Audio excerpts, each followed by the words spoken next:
என்ன வளம் இல்லை இந்த திருநாட்டில், என் கையை ஏந்த வேண்டும் வெளிநாட்டில். அதே தான்டா நானும் சொல்றேன். எல்லா வளமும் இருந்துச்சுடா. என்னைக்கு காலை வச்சீங்களோ அன்னைக்கே எல்லாம் அழிஞ்சு வச்சுடா. தண்ணிய குடிச்சிட்டாங்க, மண்ணை அள்ளிட்டாங்க, மலைய குடைச்சிட்டாங்க. மக்களா அழிச்சிட்டீங்களா படுவாவீங்களா? துப்பாக்கியோட பவர்ஃபுல் ஆயுதம் உங்க கையில இருந்தது, உங்க ஓட்டு.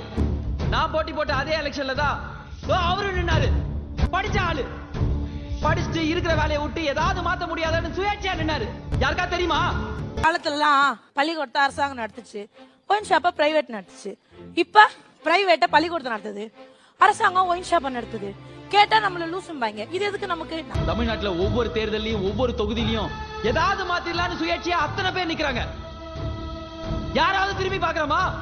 நம்மளுக்கு தெரிஞ்சதுல 2 கட்சி 2 சின்னம். சம்பளமே இல்லாத ஒரு கவுன்சிலர் சீட்டை ஒரு கட்சி 1 கோடி கேட்டு வாங்குது. 1 லட்சம் ரூபாய் சம்பளம் வாங்குற எம்எல்ஏ சீட்டுக்கு 15 கோடி, எம்பிக்கு 25 கோடி, மொத்தம் எத்தனை 1000 கோடி. இவனுங்க எல்லாம் ஜெயிச்சுட்டு வந்து இன்னாத்த புடுங்குவாங்கன்னு தான் தெரியும். காசு கொடுத்து ஜெயிச்சவன் தான்டா நீ. ஆமா, அரசியல்வாதிகளா காசு கொடுத்து தான் ஓட்ட வாங்குறோம்.